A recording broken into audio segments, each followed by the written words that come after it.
जय आरसीएम। जय आरसीएम। सभी का बहुत बहुत स्वागत, अभिनंदन, आप यहाँ पधारे। मेरे को जो जिम्मेदारी मिली है इस सिस्टम का मार्केटिंग प्लान, किस तरीके से सिस्टम पैसा देता है, कहां से पैसा निकल के आता है, वो सारी चीजें समझना अपने को जरूरी है। तो इस प्लान को, इस मार्केटिंग प्लान को, इस बिजनेस के आन बान शान को समझने के लिए मेरे को ऐसे साथ साथियों की जरूरत है जो बहुत जल्दी कामयाब होना चाहते हैं, इस स्टेज पे आना चाहते हैं और बहुत जल्दी रॉयल्टी पे जाना चाहते हैं। ऐसे साथ साथी कम ऑन द स्टेज, दौड़ के आए।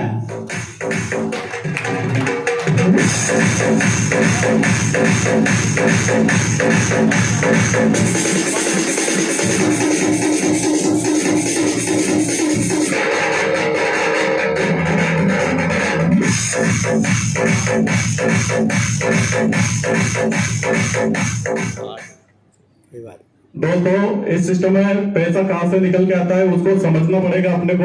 अपन आज दिन तक जो भी मार्केट से सामान परचेज कर रहे हैं, जो भी खर्चा कर रहे हैं, वो किस तरीके से कर रहे हैं उसको पहले अपने को समझना पड़ेगा। तो किस तरीके से अपन सामान खरीद रहे हैं, ये भाई साहब है ग्राहक, ये ग्राहक हैं, ये ग्राहक देवता है। अब इनको सामान खरीदना होता है तो कहाँ पे जाना पड़ता है? दुकानदार के पास। ये दुकानदार है, ये 2-3 लाख रुपए लगाते हैं और एक दुकान लगा के बैठते हैं। तो ये दुकान लगा के बैठते हैं तो इनके पास सामान खरीदने जाते हैं, ये इनके घर में सामान नहीं बनता है क्या जी? नहीं बनता। अब ये भी कहीं ना कहीं से सामान लाते हैं, ये सामान लेके आते हैं होलसेलर भाई साहब से। ये 10-5 लाख रुपए लगा के बैठे रहते हैं, ये होलसेल का काम इनका रहता है, तो इनसे ये सामान लेके आते हैं। ये होलसेलर भाई साहब के घर में सामान नहीं बनता, ये सामान लेके आते हैं एजेंसी वालों से। ये एजेंसी वाले हैं, 20-25-10 लाख रुपए लगा के एजेंसी लेते हैं किसी भी प्रोडक्ट की। ये एजेंसी लेके इनके पास सामान खरीदते हैं। फिर इन भाई साहब के घर में सामान नहीं बनता, ये जाते हैं डीलर। ये डीलर बैठे रहते हैं, ये पैसे वाले लोग होते हैं, ये कंपनी से डीलरशिप लेते हैं और ये डीलरशिप लेके इनके पास कंपनी माल देती है। इस तरीके से घूमता हुआ माल उस ग्राहक देवता के पास पहुंचता है। उस ग्राहक देवता का जो पैसा है इन लोगों में इस तरीके से निकलता है, जैसे कंपनी में कोई भी प्रोडक्ट 100 रुपए का बना, इन्होंने 100 रुपए का प्रोडक्ट बनाया, ये घूमते हुए जाएगा तो ग्राहक के पास 100 रुपए का मिलेगा, 200 रुपए का मिलेगा। 100 रुपए का प्रोडक्ट कंपनी में बना, ग्राहक ने 200 रुपए का खरीदा, बाकी का 100 रुपए कहां गया? इन बिचौलियों के पास। ये बिचौलियों है, ये 2-4% पे काम करते हैं, ये 4-5% पे काम करते हैं, 8-10% पे काम करते हैं। ये सारा पैसा कहां जाता है? 100 रुपया बीच में बिचौलियों के पास।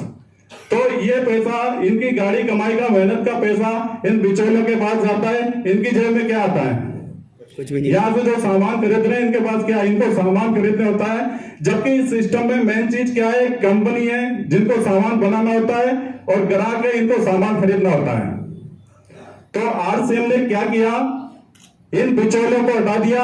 आरसीएम ने बोला कि 2 कदम मैं चल के आती हूँ और 2 कदम आप चल के आओ, और दोनों ने हाथ मिलाया, आप मेरे से हाथ मिलाओ। एक बिचौलियों में जो पैसा जा रहा था, फिर 45% वो पैसा एक ग्राहक को दे दिया जाता है एक सिस्टम के माध्यम से। तो जो ये पैसा इन बिचौलियों के पास जा रहा था, वो पैसा वापस ग्राहक के पास आएगा, तो ये अमीर होगा नहीं होगा जी? तो कहां से सामान खरीदना चाहिए अपने को? आरसीएम से।